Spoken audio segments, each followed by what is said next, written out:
Hello everyone, मैं वैभव सिंह आप सबका स्वागत करता हूँ मार्गदर्शन शिक्षा के यूट्यूब चैनल पे। आशा करता हूँ आप सब लोग ठीक हो गए और अपनी तबीयत का ख्याल रख रहे होंगे। तो चलिए बिना किसी देरी के आज की वीडियो शुरू करते हैं। तो ये जो हमारी वीडियो है आज के इतिहास के ऊपर होने वाली है। कब का इतिहास के बारे में हम बात करेंगे? 2 फरवरी के इतिहास के बारे में बात करेंगे। ओके, तो आज क्या है? 2 फरवरी। तो 2 फरवरी के इतिहास के बारे में बात करते हैं। क्या मतलब इस वीडियो में क्या डिस्कस करते हैं? आज के इतिहास में क्या डिस्कस करते हैं? इसमें हम डिस्कस करते हैं कि जो जो भी तारीख है, जैसे 2 फरवरी आज, तो 2 फरवरी के दिन क्या क्या घटनाएं हमारे पास्ट में, हमारा जो हिस्ट्री थी, जो हमारा इतिहास था उसमें हुई है, जो महत्वपूर्ण है हमारे एग्जाम्स के लिए भी, और ऐसी कोई घटनाएं जिन्होंने बहुत फर्क डाला हो इंडिया के ऊपर या किसके भी ऊपर, मतलब इंडिया के ऊपर ही डाला हो। बेसिकली हम इंडिया के रहने वाले, हिंदुस्तान के रहने वाले, तो हिंदुस्तान को जिस चीज से बहुत ज्यादा फर्क पड़ा हो, ऐसी जो घटनाएं हैं उनके बारे में हम लोग डिस्कस करेंगे, जो इंडिया से कैसे भी जुड़ी हुई हो। चाहे वो भारत के अंदर हुई होंगी तो सारी इंडिया से जुड़ी हुई होंगी, भारत के बाहर भी हुई है तो भारत से थोड़ी बहुत जुड़ी हुई हो, कुछ ना कुछ उससे जुड़ाव हो, कोई ना कोई लिंक हो, ऐसी घटनाओं को हम डिस्कस करते हैं। चलिए शुरू करते हैं। तो 2 फरवरी के आज की इतिहास की घटना, पहली घटना देखते हैं क्या है। तो इसमें हम सबसे पहले डिस्कस करेंगे जो देश के अंदर हमारी महत्वपूर्ण घटनाएं हुई थी, हमारे देश के अंदर जो महत्वपूर्ण घटनाएं हुई थी। तो पहली घटना क्या है? 2 फरवरी 1863, 1867 को क्या हुआ था? शुभुनाथ पंडित कलकत्ता उच्च न्यायालय के पहले न्यायाधीश बने, पहले भारतीय न्यायाधीश बने, पहले भारतीय न्यायाधीश बने। तो ये जो है आपके शुभुनाथ पंडित जो है, ये शुभुनाथ पंडित जो है, ये कलकत्ता उच्च न्यायालय के, जो कलकत्ता हाई कोर्ट है, उसके पहले न्यायाधीश बने थे। पहले जो न्यायाधीश बने, भारतीय न्यायाधीश। न्यायाधीश तो सिर्फ पहले इसके थे लेकिन वो अंग्रेज थे, लेकिन जो भारतीय न्यायाधीश पहले बने तो कौन बने? आपके शुभुनाथ पंडित। शुभुनाथ पंडित जो है पहले आपके भारतीय न्यायाधीश बने, भारतीय न्यायाधीश बने, जो उच्च न्यायालय था, मतलब हाई कोर्ट। उच्च न्यायालय मतलब हाई कोर्ट जो था, कहाँ का? कलकत्ता का। इस टाइम पे कोलकाता बोलते हैं, उस टाइम पे कलकत्ता बोलते थे। कब बने? 2 फरवरी 1863, 1863 को। ठीक है, चलिए अब थोड़ा सा जान लेते हैं शुभनाथ पंडित जी के बारे में। तो शुभनाथ पंडित जी की बात करें तो इनका जन्म कब हुआ? इनका जन्म हुआ था 1820 में। 1820 में इनका जन्म हुआ था और इनकी मृत्यु कब हुई थी? 1820 में इनका जन्म हुआ था और 1820 को इनका जन्म हुआ था और 1867 को इनकी मृत्यु हो गई थी। ठीक है, 1820 को इनका जन्म हुआ था और 1867 में इनकी मृत्यु हो गई थी। ठीक है, ये मैंने आपको बता दिया इनके बारे में। पहले उच्च कोर्ट जो आपका उच्च न्यायालय जो आपका हाई कोर्ट था, उसके पहले भारतीय न्यायाधीश बने। कब बने? 63 में। 1863 में पहले न्यायाधीश बने। तो 1863 से लेके और 1867 जब तक इनकी मृत्यु हुई थी, जब तक ये उस कोर्ट के न्यायाधीश थे, है ना, ये कोर्ट के जब तक उसके न्यायाधीश रहे थे, इन्होंने सर्व कब से कब तक किए इस कोर्ट में? 63 से 1863 से 1867। ठीक है, तो ये इनके बारे में मैंने बता दिया। और इनके बारे में बात बताऊं आपको, एक ऑर्गेनाइजेशन थी, उस ऑर्गेनाइजेशन का नाम क्या था? उस ऑर्गेनाइजेशन का नाम था ब्रिटिश इंडिया एसोसिएशन। क्या? British India association. ये जो एसोसिएशन थी, इसके भी एक फाउंडिंग मेंबर थे। फाउंडिंग मेंबर कौन होते हैं? जैसे कोई भी ऑर्गेनाइजेशन या कोई भी कंपनी या कुछ भी खुलता है तो उसमें 2 4 5 लोग होते हैं ना, साथ में मिलकर खोलते हैं। तो उन्हीं में से जब ये ब्रिटिश इंडिया ऑर्गेनाइजेशन खोली गई थी, उसमें जो उसके जो मतलब जो खोलने वाले लोग थे उसमें, वो कौन थे? उनमें से एक आपके शुभनाथ पंडित जी भी थे। और किसकी बात करें और क्या क्या थे? तो ये जो आपकी बीआईए है, इसके पहले प्रेसिडेंट कौन थे? सबसे पहले हमको ये देखना है इसके पहले प्रेसिडेंट कौन थे। इसके पहले प्रेसिडेंट कौन थे? राधाकांत देव। कौन इसके पहले प्रेसिडेंट कौन थे? राधाकांत देव। इसके, ये जो आपकी बीआईए है, बीआईए मतलब ब्रिटिश इंडिया एसोसिएशन। तो जो इसके पहले प्रेसिडेंट थे वो कौन थे? पहले इसके प्रेसिडेंट थे राधाकांत देव। और जो इसके पहले आपके डिप्टी जनरल सेक्रेटरी थे, जो इसके पहले जनरल सेक्रेटरी थे इसके, ये जो आपकी बीआईए है ब्रिटिश इंडिया एसोसिएशन, तो इसके पहले जनरल सेक्रेटरी कौन थे? इससे पहले जनरल सेक्रेटरी थे आपके देवेंद्र नाथ टैगोर। कौन पहले जनरल सेक्रेटरी थे? देवेंद्र नाथ टैगोर। देवेंद्र नाथ टैगोर इसके पहले जो है जनरल सेक्रेटरी थे। उसी में से एक मेंबर इसके जो ये खोली गई थी, इसके फाउंडिंग मेंबर्स में से एक ही ये भी थे, शुभनाथ पंडित जी भी थे। ओके, शुभनाथ पंडित जी उसमें से उसके फाउंडिंग मेंबर थे। तो इसको खोला कब गया था? ये बीआईए जो थी, इसको खोला गया था आपका 1851 में, 28 अक्टूबर 1851 को। कब? 28 अक्टूबर 1851 को इसको कोलकाता में खोला गया था। 28 अक्टूबर 1851 को इसको कोलकाता में खोला गया था। उसके जो फाउंडिंग मेंबर थे उनमें से एक तो ये थे आपके शुभनाथ पंडित जी, फिर आपके ये थे जो इसके डिप्टी चेयरमैन थे। कौन थे? जो आपके डिप्टी चेयरमैन, डिप्टी सेक्रेटरी थे, वो कौन थे? वो तो इसके देवेंद्र नाथ टैगोर। और जो इसके फर्स्ट प्रेसिडेंट थे वो कौन थे? वो थे राधाकांत देव, राधाकांत देव। तो ये इसका काम क्या था, बीआईए जो खुली गई ब्रिटिश इंडिया एसोसिएशन, इसका क्या काम था, इसका क्या काम था, ये ब्रिटिश की जो सरकार थी, जो अंग्रेजों की सरकार थी, ब्रिटिश किसको बोलते हैं, जो अंग्रेज थे उनको इंग्लिश में ब्रिटिश बोलते थे। तो जो क्यों बोलते थे इनको ब्रिटिश, क्योंकि जो देश है इनका उसको क्या बोलते हैं, जो इंग्लैंड था उसको क्या बोलते हैं, ब्रिटिश, ब्रिटिश है ना, उसको उसको उसको जो देश है उसको ब्रिटेन बोलते हैं, ब्रिटेन सॉरी ब्रिटिश नहीं, उसको ब्रिटेन बोलते हैं, तो इसलिए इनको क्या बोलते हैं, ब्रिटिश। ठीक है, इसलिए इनको ब्रिटिश बोलते हैं क्योंकि देश का नाम है ना ब्रिटेन है। तो क्या है कि ये जो थी आपकी ब्रिटिश इंडिया एसोसिएशन जो थी, इसका काम क्या था, ये अंग्रेजों की जो सरकार थी उसके सामने शर्तें रखा करते थे, कि मतलब उसके सामने खड़े हुए थे और बोलना करते थे हमारे लिए ये सब चीजें जो है ये हमको चाहिए अपने लोगों के लिए, जो हिंदुस्तानी है उनके लिए। जैसे कि ये बोलते थे कि जो एजुकेशन सिस्टम है ना, वो सबके लिए जैसा होना चाहिए, जो हमारे बच्चे हैं वो पढ़ना चाहते हैं उनके उनको भी अच्छी अच्छी एजुकेशन प्रोवाइड की जाए। पहली शर्त उनकी ये होगी। दूसरी शर्त क्या थी इनकी, कि जो मोनोपोली है ब्रिटिश ईस्ट इंडिया कंपनी की, मोनोपोली क्या होता है, एकाधिकार जो होता है ना, जब एक ही आदमी का पूरा अधिकार सारा कुछ होता है एक ही आदमी का, या फिर एक ही कंपनी, या फिर एक ऑर्गेनाइजेशन, या एक ही कंट्री का होता है, उसको मोनोपोली बोल देता है इंग्लिश में। तो जो ब्रिटिश ईस्ट इंडिया कंपनी थी ना, कौन सी कंपनी थी, क्योंकि देखिए जो ब्रिटिश ईस्ट इंडिया कंपनी थी उसकी जो मोनोपोली भारत में चल रही थी, वो उसका काम क्या था कि जो भी हम भारत में चीज बनती थी उनको कच्चे सामान को लेके और अपने यहाँ उसको बनवा के और फिर यहाँ के दोबारा बेचना। ठीक है, और जो यहाँ के बनाने वाले लोग थे, जो भी सामान कपड़े वपड़े बनाया करते थे, उन सबको उन्होंने बिजनेस ठप कर दिया था, उन सबको मार मार के भगा दिया था, उनके बिजनेस वगैरह सब तोड़ ताड़ के, जो बिल्डिंग जो भी वो उनको जहाँ पे भी सामान मशीन वशीन होती थी वो सब खत्म कर दी थी, सारा काम अपना शुरू कर दिया था। तो ये जो मोनोपोली है ब्रिटिश ईस्ट इंडिया कंपनी की, इसको भी जल्दी से जल्दी जो है खत्म की जाए, ये इनकी शर्त थी। तीसरी इनकी क्या शर्त थी जो इन्होंने डिमांड रखी थी, कि जो सिविल सर्विस है ना, सिविल सर्विसेज है, तो उनमें इंडियंस को भी आने दिया जाए। सिविल सर्विसेज क्या होता है, जैसे आज के जमाने में सिविल सर्विसेज कौन सी होती है, जैसे आईएएस ऑफिसर बनते हैं, आईपीएस बनते हैं, आईएफएस ऑफिसर बनते हैं, तो ये जो सारी होती है इनको बोलते हैं सिविल सर्विसेज। इसका एग्जाम होता है सिविल सर्विसेज का, वो जो एग्जाम होता है जो यूपीएससी कराता है, तो उसके द्वारा जो भी पोस्ट मिलती है उसको सिविल सर्विसेज बोलते हैं। तो उस टाइम पे जो सिविल सर्विसेज की पोस्ट हुआ करती थी उसमें भारतीयों को भी नाम होना चाहिए। उनको मतलब क्या होता था कि सिविल सर्विस तो इंडिया के होते थे सिविल सर्विसमैन, लेकिन वो होते कौन से, अंग्रेज होते थे। तो इनकी क्या शर्त थी कि जो इंडिया को सर्व करें एज अ आपके, जो इंडिया को सर्व करें एज अ सिविल सर्वेंट, वो कहाँ के होने चाहिए, वो इंडिया के हो, इंडिया वालों को भी यहाँ पे आने का मौका दिया है ना। ये तीन की शर्त थी। इन्होंने एक चीज के ऊपर बहुत ज्यादा विरोध भी किया था इन्होंने, मतलब उसके खिलाफ वो क्या था, जो जमींदारी सिस्टम था है ना, जो जमींदारी सिस्टम था हमारे यहाँ पे, उसके खिलाफ इन्होंने बहुत ज्यादा विरोध भी किया था। किसने, आपका बीआईए, ब्रिटिश इंडिया एसोसिएशन ने, ब्रिटिश इंडिया एसोसिएशन ने ये जो आपकी जमींदारी सिस्टम था इसके खिलाफ बहुत ज्यादा क्या प्रोटेस्ट भी किया था। कब किया था, 1954 में, 1954 में, 1954 में ये जो आपका जमींदारी सिस्टम है इसके खिलाफ बहुत ज्यादा सपोर्ट भी किया था। हालांकि जब तक हमारा देश आजाद हो गया था तो जो भारतीय सरकार थी उसके जो है उन्होंने विरोध किया था कि जमींदारी सिस्टम को जो है जल्दी से जल्दी खत्म किया जाए। ये जो तीन डिमांड इन्होंने रखी थी अंग्रेजों के सामने रखी थी। कौन कौन सी डिमांड मैंने आपको बताई, एजुकेशन मिलनी चाहिए हमारे बच्चों को। दूसरी क्या बताई मैंने आपको, दूसरी बताई मोनोपोली खत्म होनी चाहिए जो ब्रिटिश ईस्ट इंडिया कंपनी है उसकी, और हमारे यहाँ जो मैन्युफैक्चरर है जो हमारे यहाँ सामान बनाते हैं उन सबके सामान को भी बराबर का अधिकार मिलना चाहिए। तीसरी मैंने क्या बताई, ये जो सिविल सर्विसेज है उनमें इंडियंस को भी होना चाहिए है ना। ये तीन इसकी डिमांड थी। और ये तो आजादी के बाद की डिमांड है, जो जमींदारी सिस्टम हटाने की बात करी, क्योंकि जो हमारा जमींदारी सिस्टम है आजादी के बाद ही हटाया ना।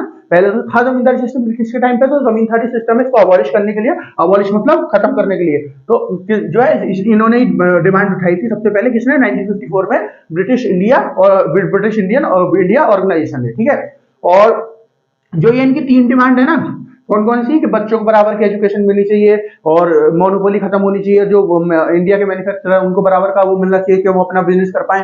तीसरी सिविल सर्वेंट्स को जो है इंडिया को अलाउ करना चाहिए, सिविल सर्वेंट्स के लिए इंडियंस को। तो ये INC, Indian national Congress, INC मतलब इंडियन नेशनल कांग्रेस, उस टाइम पे कांग्रेस जो पार्टी थी उसने भी इसकी सब डिमांड जो है एक्सेप्ट की और बोला, उसने मतलब एक्सेप्ट नहीं अडॉप्ट किया, अडॉप्ट का मतलब उसने भी ये सब डिमांड ली और बोला कि हाँ हम भी ये डिमांड करते हैं कि ऐसा तो होना ही चाहिए, ये तो बहुत नेचुरल चीजें हैं, ये तो होनी चाहिए हम इंडियंस के लिए है ना। इनकी जो डिमांड थी वो इन्होंने भी ली। तो ये मैंने आपको बता दिया, ये जो बीआईए है, बीआईए के बारे में बता दिया आपको, ब्रिटिश इंडिया एसोसिएशन, जिसके ये one of the founding member थे। कौन, सुबुनाथ पंडित जी। और बाकी जो इसके मेंबर थे राधाकांत देव, और ये जो है आपके टैगोर जी जो है देवेंद्रनाथ टैगोर जी, इनके बारे में मैंने आपको बता दिया है ना। और क्या बता सकते हैं हम इनके बारे में, सुबुनाथ पंडित, हाँ सुबुनाथ पंडित जी जो है ये ब्रह्म समाज के भी मेंबर थे, ब्रह्म समाज जो था उसके भी मेंबर थे। ब्रह्म समाज जानते हैं आप, ठीक है, ब्रह्म समाज जो है ये किसके द्वारा बनाया गया था, ब्रह्म समाज की स्थापना किसने की थी, राजा राममोहन रॉय ने और ये जो है आपके देवेंद्रनाथ टैगोर जो है, इन दोनों ने मिलकर ब्रह्म समाज की स्थापना की थी। सबसे जो प्रोमिनेंट नाम है, ये सबसे ज्यादा नाम इसके बारे में आते हैं ब्रह्म समाज के। अगर आपको क्वेश्चन पूछ ले पेपर में कि ब्रह्म समाज की स्थापना किसने की थी, तो अगर आपसे जो आपके ऑप्शन होते हैं उसमें या तो होगा राजा राममोहन रॉय या तो फिर देवेंद्रनाथ टैगोर जी होगा। वैसे ज्यादातर जो है 90% केसेस में राजा राममोहन रॉय रहता है। तो जो ब्रह्म समाज है उसकी स्थापना किसने की थी आपसे, राजा राममोहन रॉय, है ना, राजा राममोहन रॉय। और दूसरे कौन थे, देवेंद्रनाथ, जो आपके ये हैं जो इसके वो बने थे जनरल सेक्रेटरी, देवेंद्रनाथ टैगोर, इन्होंने की थी, दोनों ने मिलकर इसकी स्थापना की थी। और फिर एक चीज पूछ सकते हैं हम लोग कि ब्रह्म समाज का काम क्या था, क्यों बनाया गया था ब्रह्म समाज को, ये भी तो पता होना चाहिए। पहले देखते हैं ब्रह्म समाज को बनाया कब गया था, कहां बनाया गया था। तो ये इसको कलकत्ता में बनाया गया था। कब, 20 अगस्त 1828 को, 20 अगस्त 1828 को इसकी स्थापना हुई थी, किसकी, ब्रह्म समाज की। और इसको कलकत्ता में बनाया गया था।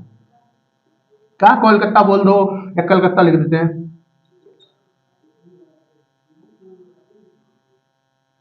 कलकत्ता में इसको बनाया गया था। आज के समय को इसको कोलकाता बोलते हैं, लेकिन उस टाइम पे इसका नाम कलकत्ता हुआ करता था। तो जो कलकत्ता है वहां पे इसकी स्थापना हुई थी। कब हुई थी इसकी स्थापना, कौन सी तारीख को हुई थी, 20 अगस्त 1828 को, 20 अगस्त 1828 को।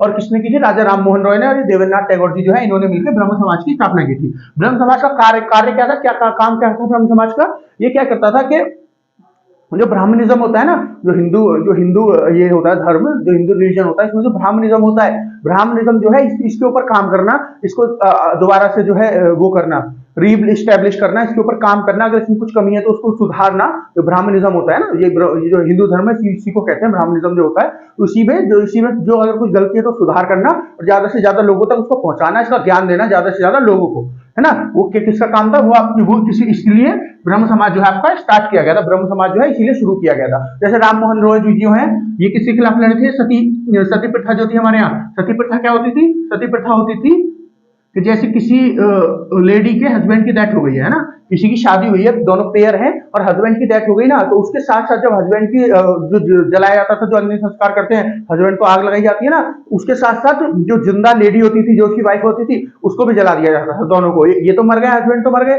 लेकिन जो साइड में लेडी थी वो भी, उनको भी मार दिया जाता था, है ना, उनको भी मतलब जला दिया जाता था। तो ये थी आपके यहाँ पे सती प्रथा थी। तो इसको इन्होंने, राजा राममोहन रॉय ने इसके खिलाफ काम किया। चाइल्ड मैरिज जो है इसके खिलाफ काम किया। चाइल्ड मैरिज समझते हो गया, मतलब जो बच्चियों की, छोटे छोटे बच्चों की शादी करा दी जाती थी, बच्चों की, है ना, आपस में शादी करा दी जाती थी। ये वाला जो है, ये जो छोटी मोटी बहुत सारी चीजें थी, मतलब छोटी मोटी तो नहीं हुई, लेकिन ऐसी जो कुछ चीजें थी उनके खिलाफ ये ब्रह्म समाज ने और राजा राममोहन रॉय ने मिलकर बहुत सारा काम किया है। ठीक है, तो ये ब्रह्म समाज का काम था और ये ब्रह्म समाज बना था। तो ये जो थे आपके सुगुनाथ पंडित जी ब्रह्म समाज के मेंबर भी थे। ये जो है ब्रह्म समाज के मेंबर थे।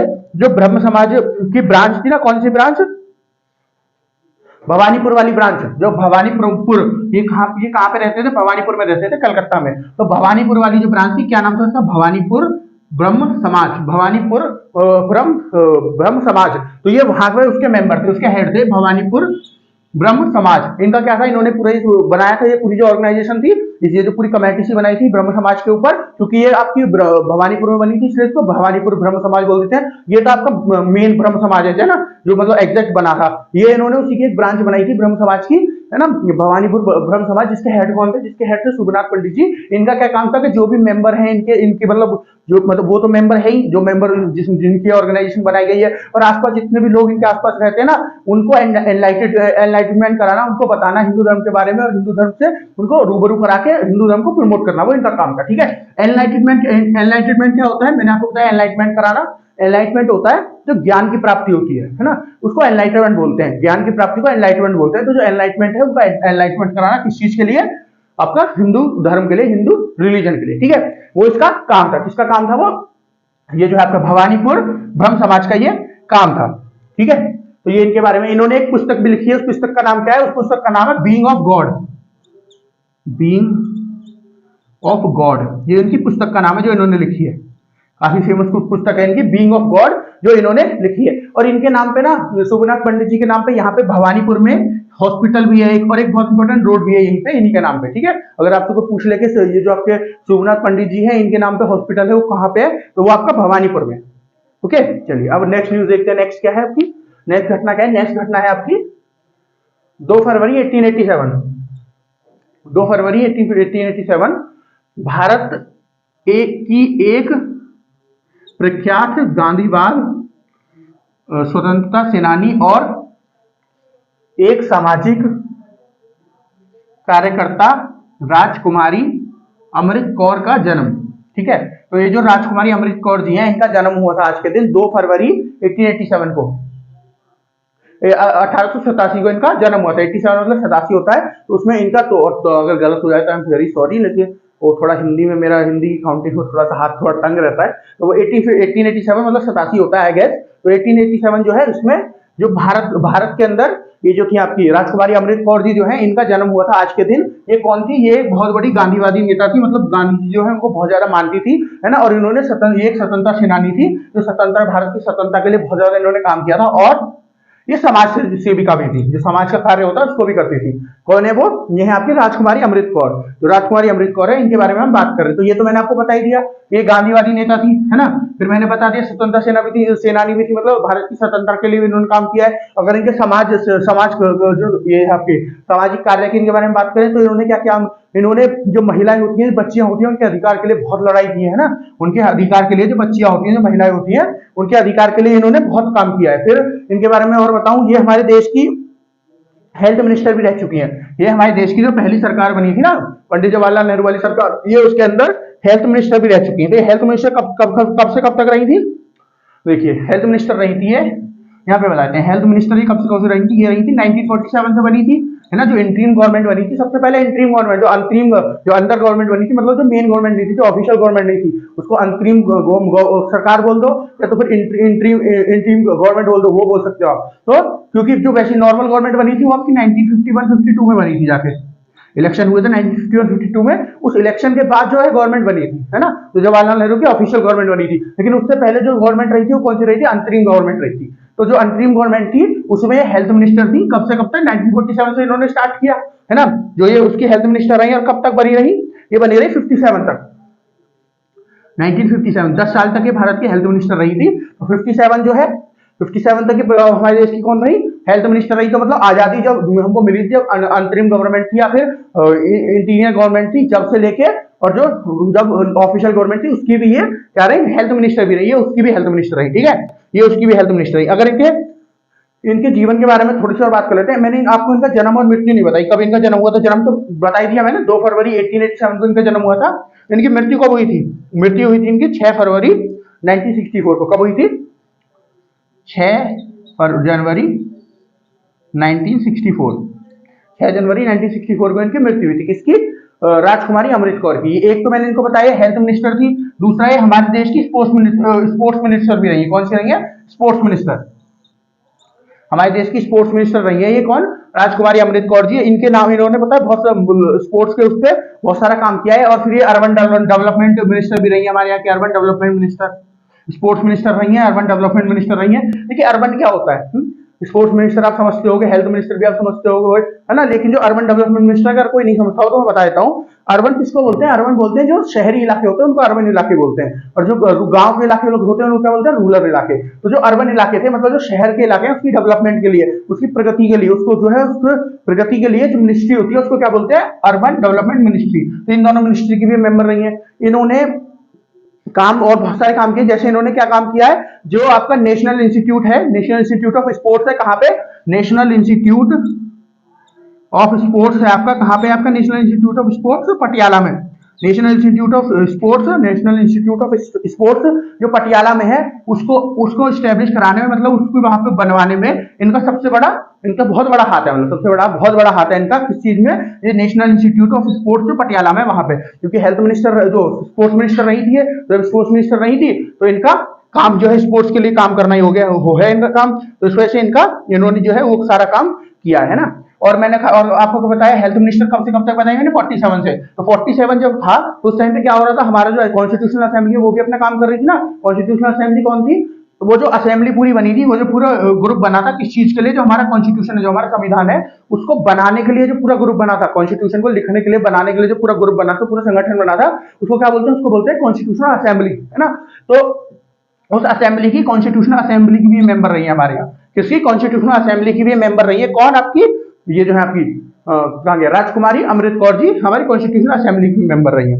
ये मैंने आपको इनके बारे में बहुत कुछ बता दिया। जैसे इनका जन्म मैंने कब बताया आपको, 2 फरवरी 1887 को इनका जन्म हुआ है। इनकी मृत्यु कब हुई है, इनकी मृत्यु हुई है आपकी 6 जनवरी 1964 को इनकी मृत्यु हुई है। फिर मैंने आपको इनके बारे में क्या बताया कि ये जो है हमारे देश की क्या रह चुकी है, ये हमारे देश की हेल्थ मिनिस्टर रह चुके हैं। कब से कब तक, ये आपकी हेल्थ मिनिस्टर रही हैं 47 से 57 तक, है ना।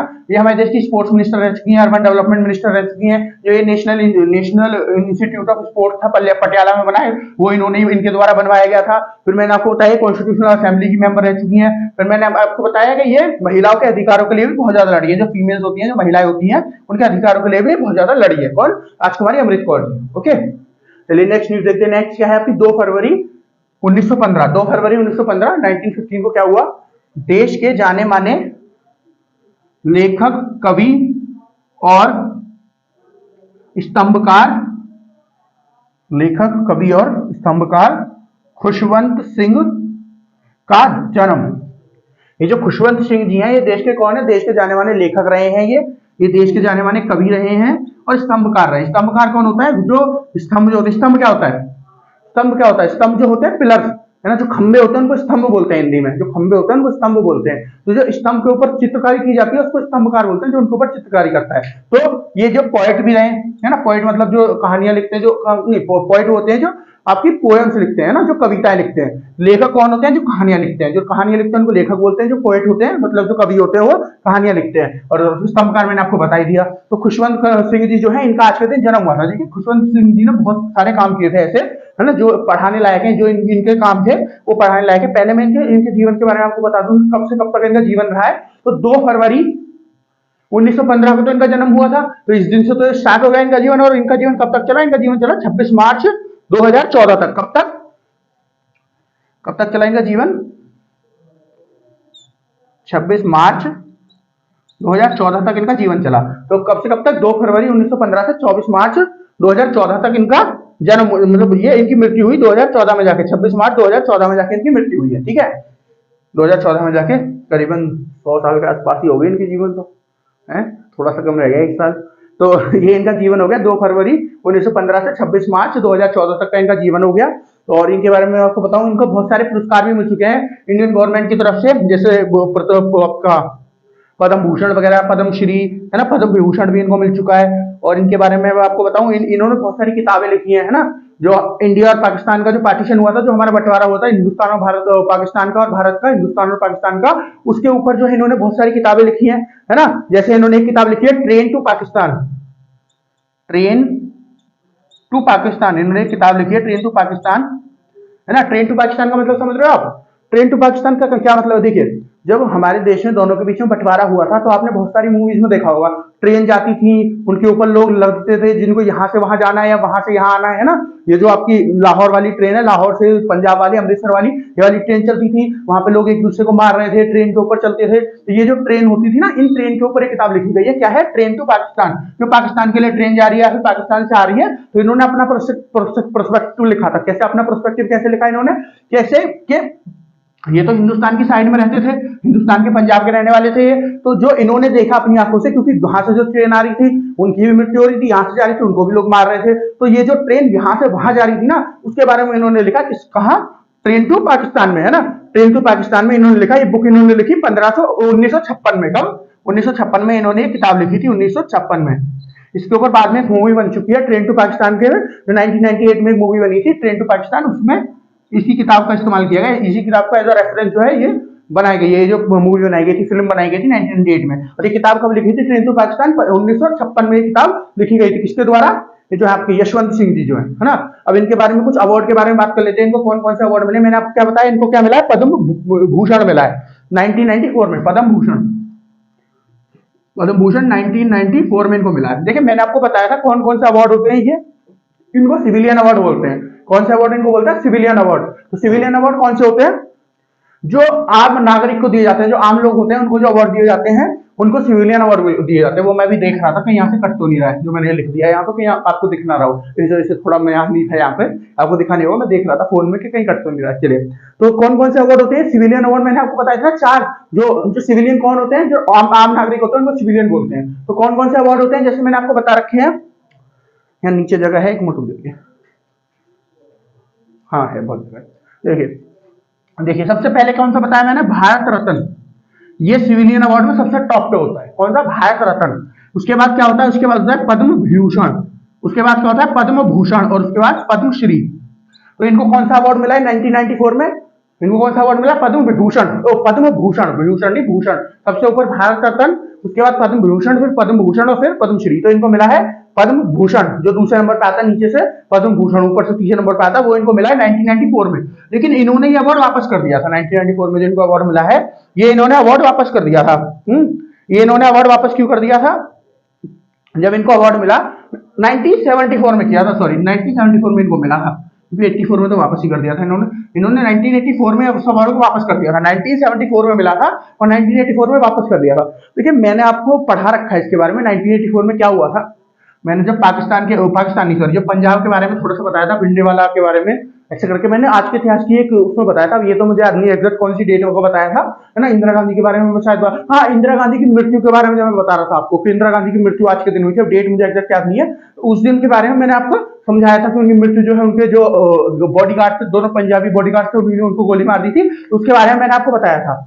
तो क्या था जो 1984 में क्या हुआ था, 1984 में कि जो अमृतसर है ना, अमृतसर पे एक आतंकवादी जिसको बोलते हैं भिंडेवाला, है ना, उसने कब्जा कर लिया। जो अमृतसर का गोल्डन टेम्पल है, जो गोल्डन टेम्पल है, स्वर्ण मंदिर जो है, उसका कब्जा कर लिया था। तो इंडियन आर्मी उस टाइम पे हमारे देश की प्रधानमंत्री कौन थी, उस टाइम पे हमारे देश की प्रधानमंत्री थी आपकी इंदिरा गांधी जी। तो इंदिरा गांधी जी ने क्या किया कि हमारी आर्मी उतार दी पूरे, उसमें क्या होता है उसको, जो आपका पूरा कंपाउंड है, आपका गोल्डन टेम्पल का पूरा कंपाउंड, जो पूरा इलाका बना हुआ है, पूरा स्ट्रक्चर बना हुआ है, वहां पे इंडियन आर्मी उतार दी। इंडियन आर्मी ने बाकायदा टैंक चलाया उसको वहां से भगाने के लिए, भिंडेवाला को। उस चीज से जो है बहुत सारे जो सिख्स है वो नाराज हो गए। क्यों नाराज हो गए, उनका क्या कहना था, उनका कहना था कि हमारी जो इतनी धार्मिक जगह है, जो हमारी सबसे धार्मिक जगह है गोल्डन टेम्पल, उसके अंदर गोल्डन टेम्पल को वैसे पंजाबी में क्या बोलते हैं, हरमंदिर सिंह साहिब, क्या बोलते हैं, हरमंदिर सिंह साहिब। तो जो है आपके हरमिंदर सिंह साहिब या फिर जो आपका गोल्डन टेम्पल है, उसमें आपने गोलियां चलवा दी, उसमें आपने टैंक चलवा दिए। तो इस वजह से बहुत सारे पंजाबी लोग नाराज थे, है ना, बहुत सारे सिख लोग नाराज थे। तो उसी में से ये भी थे, ये भी सिख थे। तो इस वजह से इन्होंने इस चीज का प्रोटेस्ट करने के लिए, है ना, इस चीज पर अपना विरोध जाहिर करने के लिए 1984 में ये जो इनका पद्म भूषण अवार्ड मिला था इनको 1974 में, उसको 1984 में 1984 में वापस कर दिया। ठीक है, तो इन्होंने अवार्ड वापस कर दिया था। क्यों वापस कर दिया था मैंने बता दिया। तो इनको पद्म विभूषण मिला है, पद्म भूषण सॉरी पद्म भूषण मिला है इनको अभी। उसके बाद इनको मिला है पंजाब भारत अवार्ड, है ना, पंजाब भारत अवार्ड। तो पंजाब रत्न अवार्ड, पंजाब रत्न अवार्ड, कौन सा अवार्ड मिला है इनको, पंजाब रत्न अवार्ड, पंजाब रत्न। जैसे भारत रत्न होता है, ये भारत जो भारत पूरे भारत का सबसे ऊंचा अवार्ड होता है, सेंट्रल में होता है, केंद्र में होता है। उसी तरह से पंजाब है, पंजाब सरकार जो देती है, जो पंजाब राज्य है, उसका जो सबसे बड़ा अवार्ड है वो कौन सा है, पंजाब रत्न अवार्ड। इसी तरह होता है, ये जो अलग अलग स्टेट्स होती है ना, ये अलग अलग इनके भी ऐसे अवार्ड होते हैं। जैसे पंजाब रत्न हो गया, इसके नीचे पंजाब विभूषण होगा, उसके नीचे पंजाब भूषण होगा, उसके नीचे पंजाब श्री होगा। उसी तरह पंजाब रत्न जो है, पंजाब रत्न अवार्ड जो है, ये इनको मिला था। ये इनको कब मिला था, पंजाब रत्न इनको अवार्ड मिला था आपका 2006 में। कब मिला था, 2006 में इनको पंजाब रत्न मिला था। 2006 में इनको पंजाब रत्न मिला था। और फिर उसके बाद इनको कौन सा मिला, पद्म विभूषण। फिर इनको पद्म विभूषण भी दिया गया 2007 में, पद्म विभूषण भी इनको 2007 में दिया गया। ठीक है, तो ये इनके कुछ अवार्ड्स हैं। देखिए जिन लोगों को अवार्ड मिले हैं ना, पद्म विभूषण, भारत रत्न, ये सारे लोग ना, पद्मश्री, ये सारे लोग इतने इंपॉर्टेंट हो जाते हैं आपके पेपर के लिए कि आपको पता ही होना चाहिए, है ना। जैसे आज मैंने सारी न्यूज कवर करी है आपकी, है ना। तो इनके बारे में जब मैंने सबसे पहली न्यूज जो बताई है, जो है सुगुनाथ पंडित जी, इनके बारे में मैंने आपको बताया, ये जो है बंगाल के पहले भारतीय न्यायाधीश बने थे, जो बंगाल की आपकी कोलकाता हाई कोर्ट थी उसके। तो बहुत ज्यादा इंपॉर्टेंट हो गए हमारे लिए ऐसे। फिर मैंने आपको किसके बारे में बताया, ये राजकुमारी अमृत कौर जी के बारे में। इनके बारे में मैंने आपको बताया, तो ये इंपॉर्टेंट हो गए क्योंकि भारत सरकार में रही है, हमारी जो है हेल्थ मिनिस्टर रही है, स्पोर्ट्स मिनिस्टर रही है, अर्बन डेवलपमेंट मिनिस्टर रही है। फिर इन्होंने जो है कॉन्स्टिट्यूशनल असेंबली की भी मेंबर रही है। तो इतनी सारी पोस्ट इन्होंने इंपॉर्टेंट पोस्ट संभाली है, तो हमारे लिए वैसे भी जरूरी हो गई। इन्होंने महिला सशक्तिकरण के लिए काम किया है, तो इंपॉर्टेंट हो गई हमारे लिए। फिर मैं अभी मैं किसके बारे में बता रहा हूँ, खुशवंत सिंह के बारे में बता रहा हूँ। ये बहुत बड़े राइटर है, मैंने इनकी किताब का नाम बताया, इतनी बड़ी किताब ट्रेन टू पाकिस्तान, बहुत फेमस किताब है अपने टाइम की, one of the best seller. Best seller कौन सी होती है, जो किसी साल में सबसे ज्यादा किताब बिकी होती है, इसकी सबसे ज्यादा कॉपी बिकी होती है, उसको बेस्ट सेलर बोलते हैं। तो one of the best seller है अपने टाइम की। ठीक है,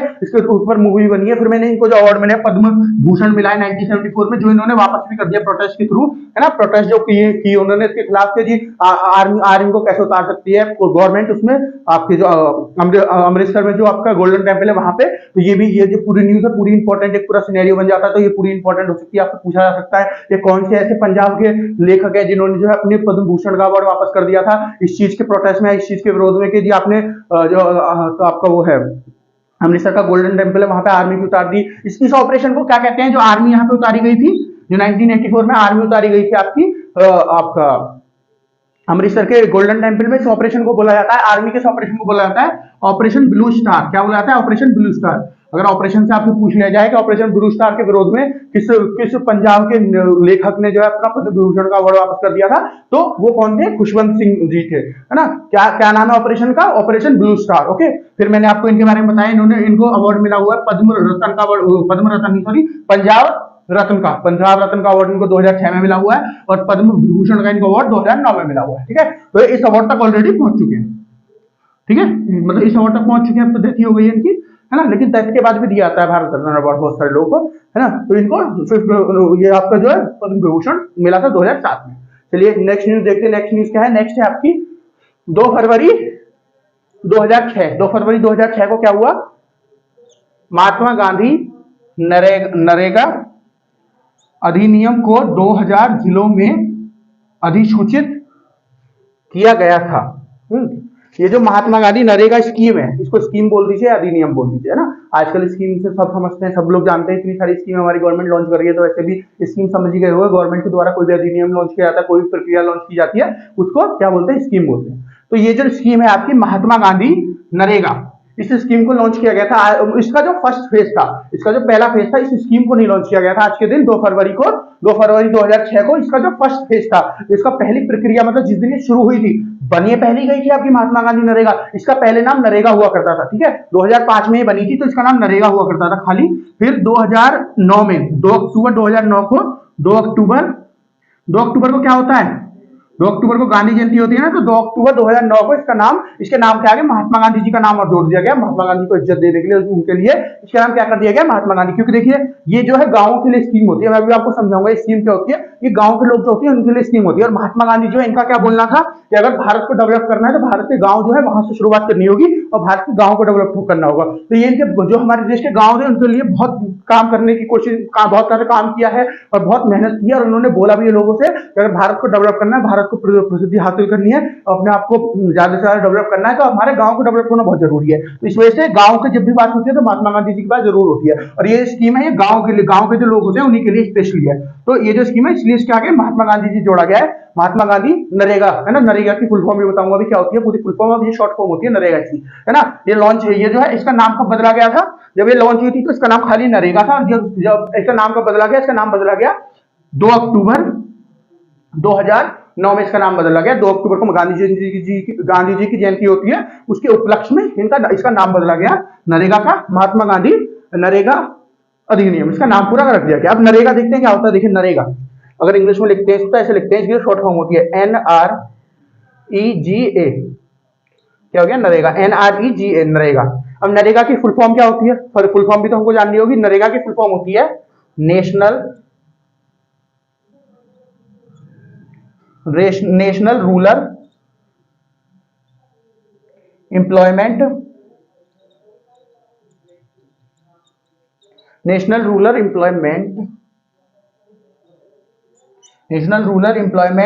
गारंटी एक्ट।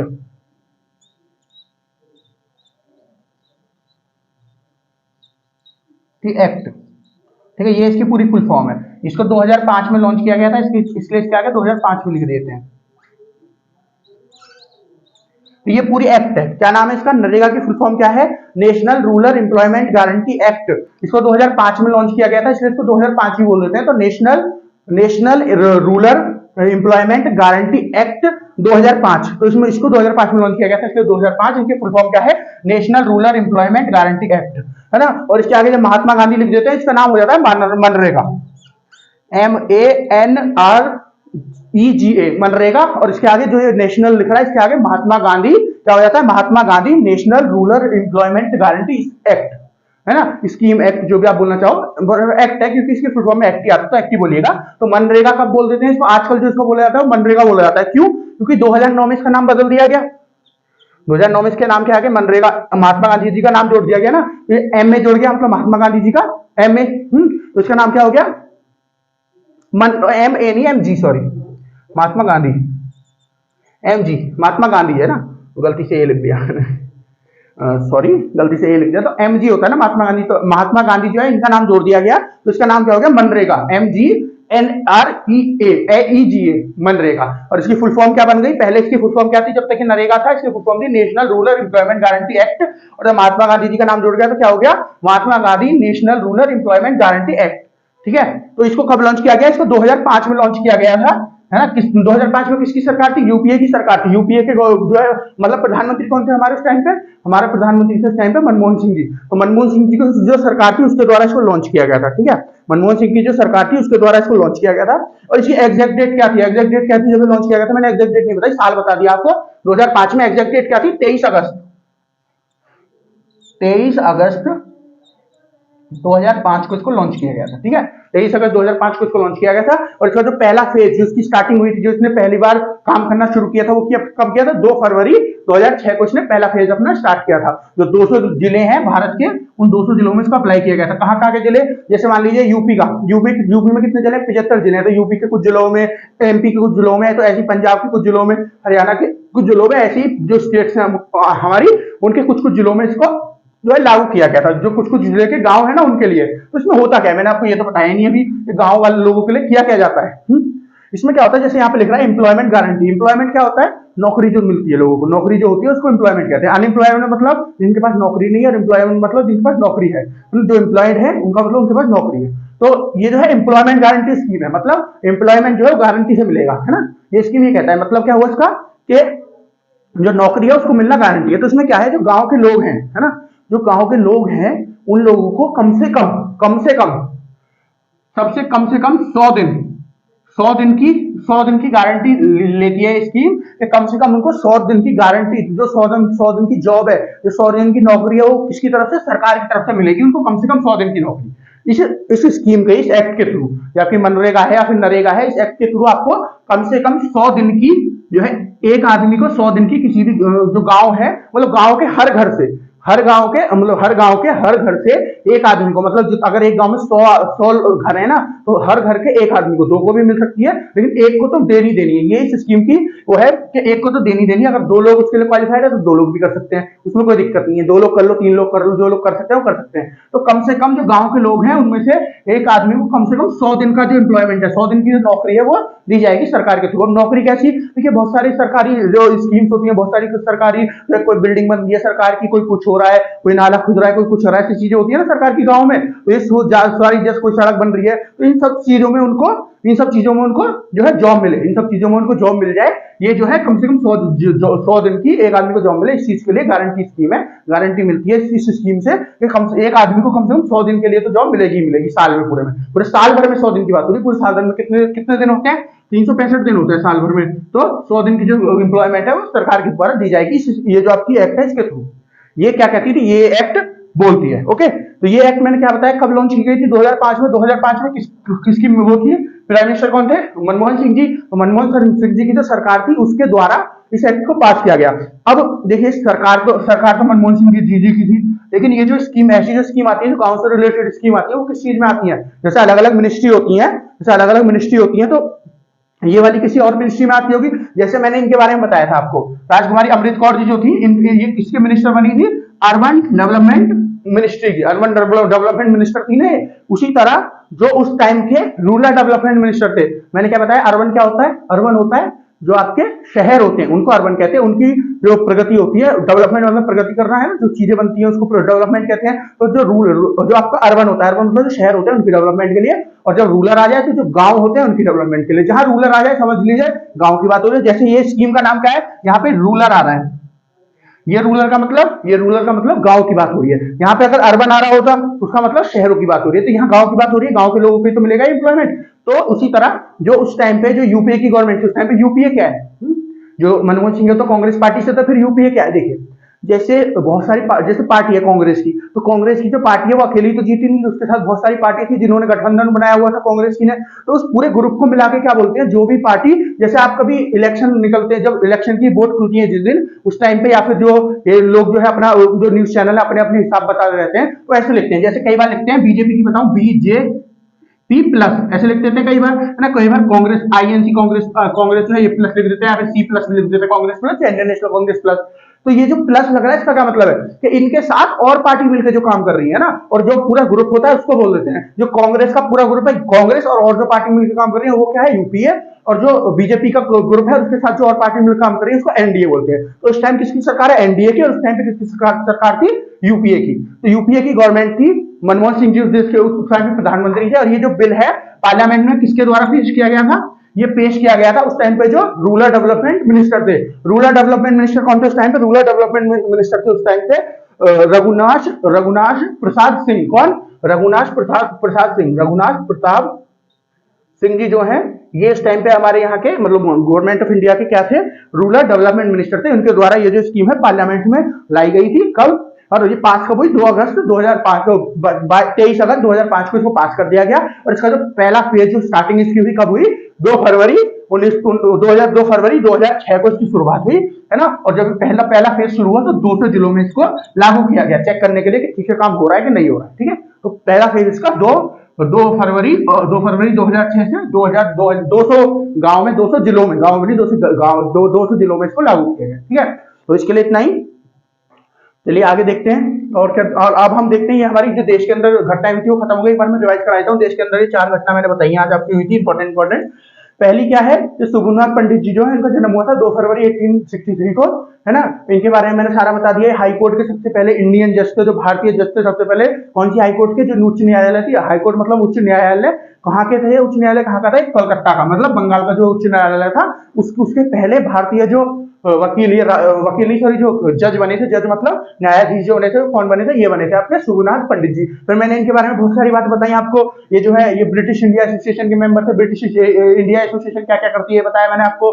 फिर मैंने आपको बताया ये जो है ब्रह्म समाज के मेंबर थे, उसके ब्रह्म समाज के बारे में भी सारा कुछ आपको समझाया। फिर नेक्स्ट क्या है, नेक्स्ट मैंने बताया 2 फरवरी 1887 को क्या हुआ, भारत के एक जो गांधीवादी नेता थी, क्या नाम था उनका, राजकुमारी अमृत कौर, जो इनके बारे में बताया, राजकुमारी अमृत कौर के बारे में मैंने आपको इनका जीवन बताया। फिर उसके बाद मैंने आपको बताया ये मिनिस्ट्री ऑफ हेल्थ रह चुकी है ना इंडियन गवर्नमेंट में, मिनिस्ट्री ऑफ स्पोर्ट्स और ministry of urban development minister रह चुकी है, वहां पे मिनिस्ट्री ऑफ अर्बन डेवलपमेंट जो उसकी मिनिस्टर रह चुकी है ये। और फिर मैंने इनके बारे में आपको क्या बताया था, इनके बारे में बताया था कॉन्स्टिट्यूशनल असेंबली की भी मेंबर रह चुकी हैं, और इन्होंने जो महिलाओं के अधिकारों के लिए भी बहुत सारा काम किया, ये बताया था। फिर मैंने नेक्स्ट क्या बताया आपको, 2 फरवरी 1915 को ये जाने माने लेखक, कवि और स्तंभकार है भारत के खुशवंत सिंह जी, इनके बारे में बताया। इनकी किताब के बारे में मैंने आपको बताया, जो इनकी किताब थी है ट्रेन टू पाकिस्तान, जो 1956 में लिखी थी, जिसके ऊपर फिल्म भी बनी है 1998 में, है ना, 1958 में, 1998 में। उसके बाद मैंने इनके बारे में क्या बताया, इनको जो अवार्ड मिले वो बताया मैंने। इनको पद्म भूषण मिला 1974 में, जो इन्होंने 1984 में 1984 में वापस कर दिया था। क्यों वापस कर दिया था, ऑपरेशन ब्लू स्टार की वजह से वापस कर दिया था। ऑपरेशन ब्लू स्टार क्या था, जो आपका अमृतसर है, अमृतसर का जो गोल्डन टेम्पल है, वहां पे जो आर्मी ने इन्वेजन कर दिया था, क्योंकि वहां पे कुछ आतंकवादी छुपे हुए थे, उनको मारने के लिए, उनको भगाने के लिए, उनको पकड़ने के लिए। उसके बाद जो आपके बहुत सारे सिख लोग थे, क्योंकि उनकी सबसे धार्मिक जगह होती है कौन सी, आपकी गोल्डन टेम्पल, तो वहां पे आर्मी उतरी थी, वहां पे गोला बारूद चले थे, इस वजह से ये लोग उनको उसको पसंद नहीं करते थे। इसी की वजह से ऑपरेशन ब्लू स्टार की वजह से इंदिरा गांधी की मृत्यु हुई थी। इनको जो मार दिया गया था, जो उनके सिख जो 2 बॉडीगार्ड थे, उनके सिख थे दोनों, उन्होंने उनको मार दिया था, उनको गोले मार दिए थे। क्यों, क्योंकि वो भी इस बात से खुश नहीं थे, क्योंकि उनकी भी धार्मिक जगह, जो सिख लोग उनकी धार्मिक जगह होती है ना आपकी गोल्डन टेम्पल, इसलिए। तो उसी के प्रोटेस्ट में, उसी के विरोध करने के लिए खुशवंत सिंह जी जो है, जो ऑपरेशन ब्लू स्टार हुआ था, इन्होंने अपना 1984 में अपना जो पद्म भूषण का अवार्ड मिला था वापस कर दिया था। फिर इनको एक अवार्ड मिला है पंजाब रत्न का अवार्ड, कब, 2006 में। और आपका पद्म भूषण का अवार्ड ये 2007 में मिला है। मैंने आपको 4 अवार्ड बताए थे ना, भारत रत्न, पद्म भूषण और पद्मश्री, ठीक है। तो उनमें से ये 2 इनको मिले, पद्म भूषण और पद्म विभूषण। पद्म भूषण इन्होंने वापस कर दिया था, पद्म विभूषण के पास है, तो था मतलब, है ना। फिर मैंने आपको क्या बताया, ये बताया 2 फरवरी 2006 को जो महात्मा गांधी नरेगा स्कीम है, मतलब मनरेगा स्कीम होती है, महात्मा गांधी जी का नाम जुड़ गया इसमें, मतलब मनरेगा स्कीम जो है ये 200 जिलों में जो लॉन्च की गई थी पहली बार, है ना। जिसका पहला फेज था वो लॉन्च किया गया था कब, 2 फरवरी 2006 को। मैंने इस स्कीम के बारे में आपको सारा कुछ बता दिया। कब, 23 अगस्त 2005 को बनी थी स्कीम, और ये इसका जब नाम था नरेगा, है ना। इसका नाम था नरेगा। फिर जब महात्मा गांधी जी का नाम उसके साथ जोड़ दिया गया कब 2 अक्टूबर 2009 में इनका नाम महात्मा गांधी जी का इसमें जोड़ा गया, जब इसका नाम हो गया मनरेगा। फिर मैंने इसका काम है सब कुछ आपको सारा कुछ इसमें समझा दिया है, ठीक है। फिर अब चलते हैं विदेश के अंदर क्या क्या घटनाएं हुई थी। विदेश के अंदर जो महत्वपूर्ण घटनाएं हुई थी कुछ उसके बारे में देखते हैं। क्या थी? 2 फरवरी 1629, 2 फरवरी अब 2 फरवरी 1629 को क्या हुआ था? 1629 को चार्ल्स प्रथम इंग्लैंड के सम्राट बने। जो चार्ल्स प्रथम है वो इंग्लैंड के आपके कौन बने? सम्राट बने। देखिए इस टाइम पे इंग्लैंड के सम्राट मतलब इस टाइम पे किंग कौन है वहां का है, इस टाइम पे राजा कौन है इंग्लैंड का? क्योंकि अभी अभी एलिजाबेथ जी की जो एलिजाबेथ द्वितीय जो वहां की क्वीन थी उनकी मृत्यु हो गई, अभी अभी 2022 में हो गई थी। तो उसके बाद जो है राजा चुने गए वहां के। वो राजा का क्या क्या नाम था उनका? उनका नाम था चार्ल्स थर्ड, चार्ल्स थर्ड। और ये जो बने थे दो, ये जो आपको बने हैं 1629 में चार्ल्स प्रथम, है ना, इनका नाम चार्ल्स प्रथम।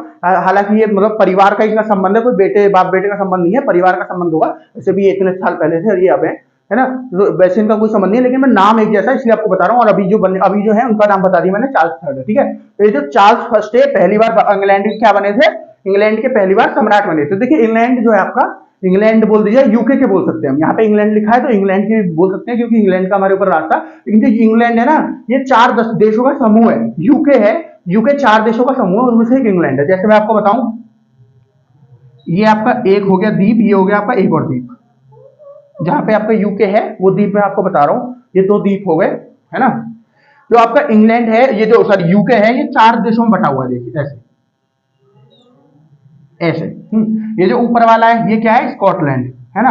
ये जो इधर वाला ये है आपका इंग्लैंड, ये है वेल्स, और ये जो है ऊपर वाला ये है आपका नॉर्दर्न आयरलैंड। ये नीचे वाला जो है ये इनका हिस्सा नहीं है, ये आयरलैंड देश, ठीक है, ये आयरलैंड देश है, इसका हिस्सा नहीं है। तो अगर इन चारों देशों को मिला दो तो क्या बन जाता है? आपका यूके बन जाता है। तो इसी में से इंग्लैंड है। तो इंग्लैंड जो है, जो भी राजा बनता था इन सबका बनता था, अलग अलग भी इनके राजा हुआ करते थे, लेकिन इस पूरे का जो राजा इनके अलग अलग भी राजा हुआ करते थे। जैसे एक जो केंद्र में हमारी सरकार बैठी है वो प्रधानमंत्री है, लेकिन अलग अलग जो स्टेट्स हैं, जो अलग अलग राज्य हैं, उनके भी तो चीफ मिनिस्टर है, उनके भी तो मुख्यमंत्री है। उसी तरह जो यूके का राजा बन जाता था सबका बन जाता था, और बाकी इन सबके अलग अलग भी राजा हुआ करते थे। जो ये इंग्लैंड के राजा बने थे ना जिस समय पे, ये जो इंग्लैंड के राजा बने थे किस समय पे बने थे? 2 फरवरी 1629 को। 2 फरवरी 1629 को ये राजा नहीं बने थे, इनका ताजपोशी करी गई थी, मतलब इनको ताज पहनाया गया था। राजा ही काफी दिन पहले बन गए थे। क्योंकि क्या होता है देखिए, जब कोई राजा जो बना हुआ है, जो ऐसा लगता है कि कभी भी डेथ हो सकती है, कुछ भी हो सकता है, वो अपना उत्तराधिकारी पहले से चुन लेता है कि किसको अगली बार राजा बनना है। तो इनको चुन लिया गया था जब उनकी मृत्यु हुई थी, इनके पिताजी की इनकी मृत्यु हुई थी। इनके नाम था जेम्स फर्स्ट, है ना, जेम्स फर्स्ट उनका नाम था। तो जब उनकी मृत्यु हुई थी ना, तो मृत्यु से पहले इनको चुन लिया गया था कि इनको सम्राट बनना। ये उनके जेम्स फर्स्ट के दूसरे बेटे थे। कौन? चार्ल्स प्रथम। जो इनके पहले पुत्र थे इसके जेम्स फर्स्ट के, उनकी मृत्यु हो गई थी किसी उसमें, एंड उसकी वजह उसके बाद जब फिर बड़े यही बन गए, जब उनकी मृत्यु हो गई पहले वाले बेटे की, तो फिर दूसरा वाला बेटा जो है ये वहां का वो बनेगा प्रधानमंत्री सॉरी वहां का राजा बनेगा। तो इनको चुन लिया गया था। तो इनको कब चुना गया था? इनको चुना गया था 24 मार्च, तो 27 मार्च 1625 को। कब? 27 मार्च 1625 को इनको चुना गया था। उसके बाद सारा जो पूरा प्रोसेस हुआ होगा, सब कुछ होने के बाद फिर इनको जो ताजपोशी करी गई, इनको जो ताज पहनाया गया राजा का, वो कब पहनाया गया? 2 फरवरी 1629। मतलब जो ऑफिशियली राजा बने, जो आधिकारिक रूप से राजा बने, कब बने? 2 फरवरी 1629 को। कौन? ये चार्ल्स प्रथम, ठीक है। तो ये जो 27 मार्च 1625 है, तो इनके पिता की मृत्यु जब हुई थी, तो उस टाइम पे ये कहां के राजा बन गए? इंग्लैंड के बन गए ये राजा, इंग्लैंड के राजा बन गए, आयरलैंड के राजा बन गए, स्कॉटलैंड के राजा बन गए, ठीक है, वेल्स के भी राजा बन गए, है ना। आयरलैंड के मैं क्यों बोल रहा हूँ नॉर्दर्न आयरलैंड क्यों नहीं बोल रहा? क्योंकि उस टाइम पे आयरलैंड जो है पूरा एक ही देश जो है, ये पूरा इंग्लैंड इसमें यूके में आया करता था। ये जो आयरलैंड है, नॉर्दर्न आयरलैंड और आयरलैंड जो है अलग अलग बाद में हुए, पहले पूरा एक ही देश था आयरलैंड, और ये पूरा यूके में आता था। फिर ये जो ये इन दोनों देशों के बीच में बंटवारा हुआ, इन दोनों के बीच में अंतर्युद्ध हुआ, फिर बंटवारा हुआ, तो ऊपर वाला नॉर्दर्न आयरलैंड ही अलग हो गया, नीचे वाला आयरलैंड अलग हो गया। तो मतलब आयरलैंड देश से नॉर्दर्न आयरलैंड अलग हो गया, और ये यूके का हिस्सा बना रहा है। नीचे वाला जो आयरलैंड का हिस्सा था ये अलग हो गया यूके से, ठीक है। तो उस टाइम पे तो सब एक ही था। तो उस टाइम पे ये जो है सबके राजा थे, इसके यूके के पूरे राजा बने थे। तो इंग्लैंड के भी उसी दिन राजा बने थे, इस वजह से यहाँ पे इंग्लैंड के राजा लिखा हुआ है, क्योंकि इंग्लैंड से हम लोग ज्यादा जल्दी समझते हैं, इस वजह से यहाँ पे इंग्लैंड के राजा बने लिखा हुआ है। वैसे यूके के राजा बने थे, कहाँ के? आपके आयरलैंड, स्कॉटलैंड, इंग्लैंड के राजा बने थे, ठीक है। कौन? आपके चार्ल्स प्रथम। चलिए आगे देखते हैं, आगे क्या है? 1901, हाँ 2 फरवरी 1901, 2 फरवरी 1901 को क्या हुआ था? क्वीन विक्टोरिया का अंतिम संस्कार हुआ। तो जो क्वीन विक्टोरिया थी, आप सबने नाम सुना होगा, क्वीन विक्टोरिया, है ना। जो क्वीन विक्टोरिया थी उनका अंतिम संस्कार हुआ था आज के दिन। कब? 2 फरवरी 1901 को, 2 फरवरी 1901 को इनका अंतिम संस्कार हुआ था। इनकी देखिए मृत्यु तो पहले ही हो गई थी इनकी, है ना। मृत्यु कब हुई थी इनकी? मृत्यु हुई थी इनकी 26 जनवरी 27 जनवरी को, सॉरी 22 जनवरी को, 22 जनवरी को इनकी मृत्यु कब हुई थी? इनकी मृत्यु हुई थी 22 जनवरी 1901 को, 1901 को, 22 जनवरी 1901 को इनकी मृत्यु हुई थी। लेकिन जो इनका अंतिम संस्कार हुआ था, जैसे अगर इंग्लिश में बोलते हैं तो जो ये होते हैं आपके, जो आपके क्रिश्चियन लोग होते हैं उसको क्या बोलते हैं? बोलते हैं फ्यूनरल। फ्यूनरल फ्यूनरल जो हुआ था, है ना, वो इनको जो है एक जगह बैठाया, एक उसमें ताबूत में रखते हैं ना, ये जो क्रिश्चियन लोग होते हैं ताबूत में रखा जाता है, फिर सब लोग आके अपनी रिस्पेक्ट देते हैं कि जी इनकी मृत्यु हो गई थी, वो सब जो पूरा प्रोसेस होता है उसको फ्यूनरल बोलते हैं। तो इनको जो फ्यूनरल रखा गया था वो कब रखा गया था? 2 जनवरी 1901 को इनको फ्यूनरल रखा गया था। फिर उसके बाद वो ताबूत उठा के ही जो है दफना दिया जाता है ना। तो वो जो होता है पूरी प्रक्रिया, जो अंतिम संस्कार की प्रक्रिया होती है, वो इनकी कब हुई थी? क्वीन विक्टोरिया की कब हुई थी? 2 फरवरी 1901 को। तब क्वीन विक्टोरिया के बारे में थोड़ा सा जान लेते हैं। ये भी जो है इंग्लैंड पूरे यूके की महारानी थी। लेकिन देखिए अगर आप 1901 देखोगे इनकी मृत्यु हुई थी, तो उस टाइम पे भारत जो है गुलाम था अंग्रेजों का। यहाँ पे 1600 में फिर भी नहीं था, मतलब था उस टाइम पे भी, लेकिन उस टाइम पे भारत में राज किसका था? ईस्ट इंडिया कंपनी का। इनका राज कब आया था? अंग्रेजों का राज कब आया था? मतलब जो अंग्रेजी सरकार थी 1857 के बाद आया था। 1857 का जो युद्ध हुआ था तो 1858 के बाद आया था, है ना। मतलब ऑफिशियली नहीं आया था 1858 के बाद, लेकिन ऐसे बोल दिया गया था अब जो है इनका राज होगा, जो भी क्वीन बैठी होंगे या जो भी किंग बैठा होगा, है ना, उनका। उसको क्या बोलते हैं? Crown rule. क्राउन रूल मतलब ताज का जो है अब रूल चलेगा, ताज का जो है वो चलेगा अपना, ताज अपना रूल चलाएगा, तो उसको बोलते हैं। तो 1858 के बाद शुरू हो गया था इनका। तो उस टाइम पे महारानी कौन थी? उस टाइम पे महारानी थी क्वीन विक्टोरिया। ठीक है, तो जो क्वीन विक्टोरिया है, क्वीन विक्टोरिया जब भारत के ऊपर इनका राज आया था तो क्वीन विक्टोरिया थी। जो अंग्रेजों का राज जब आया था भारत के ऊपर तो क्वीन विक्टोरिया थी उस समय पे। तो भारत के ऊपर इनका जो राज आया था कब आया था, है ना। वैसे भारत के ऊपर तो इनका राज आया था 1 मई को, 1 मई 1976, 19 नहीं सॉरी 1876, 1876 को जो अंग्रेजों जो मतलब ऑफिशियली आया था, जो आधिकारिक रूप पे आया था क्वीन विक्टोरिया का राज भारत के ऊपर। भारत की जो इम्प्रेस बनी थी, कब बनी थी? एम्प्रेस जो बनी थी कब? 1 मई 1897 से लेके कब से कब 1 मई 1976 से लेकर कब तक बनी थी? 1860, 22 जनवरी जब इनकी मृत्यु हुई थी, 22 जनवरी 1901 तक रही थी। मतलब जब इनकी मृत्यु हुई जब तक 1 मई 1876 से लेकर और 22 जनवरी मतलब 22 जनवरी 1901 तक रही, जब तक इनकी मृत्यु हुई, जब तक कब से लेके 1876 से लेके। और ये इंग्लैंड की मतलब यूके की महारानी कब बनी थी? यूके की महारानी बनी थी 26 जून 1837, है ना। तो 26 जून 1837 को कहाँ की यूके की महारानी बनी थी। जो पूरा यूके है इसकी महारानी कब बनी थी? 26 जून 1837 को यूके की महारानी बनी थी। कौन? आपकी क्वीन विक्टोरिया। ठीक है, देखो उस समय तक जब तक इनकी मृत्यु हुई थी ना, इनका जो पूरा राज्यकाल था ना, ये सबसे बड़ा माना जाता था। ये जो है सबसे लंबे समय तक पूरी जो अंग्रेज हैं, जितने भी अंग्रेजों के आसपास राजा रानी हुए थे, उनमें सबसे लंबा जो है इन्हीं का माना जाता था। हालांकि अब इनको पीछे छोड़ दिया किसने? क्वीन एलिजाबेथ द्वितीय ने, जो जिनके अभी अक्टूबर जो ये आपकी सितंबर 2020 में मृत्यु हुई है ना, जिनकी क्वीन विक्टोरिया जो क्वीन एलिजाबेथ द्वितीय जो है, उन्होंने इनको पीछे छोड़ दिया। लेकिन जब इनकी मृत्यु हुई थी ना, उस समय पे सबसे बड़ा जो राज्यकाल था वो इन्हीं का था। कितने दिन का था? 63 साल और 216 दिन। 63 साल और 216 दिन, इतने दिन तक ये महारानी रही थी। एक इतना लंबा टाइम है इनका। और अगर वहीं पे उनकी बात करें जो अभी मरी है आपकी सितंबर 2022 में, एलिजाबेथ द्वितीय, उनका कब से कब तक रहा था? उनका रहा है 70 साल 214 दिन।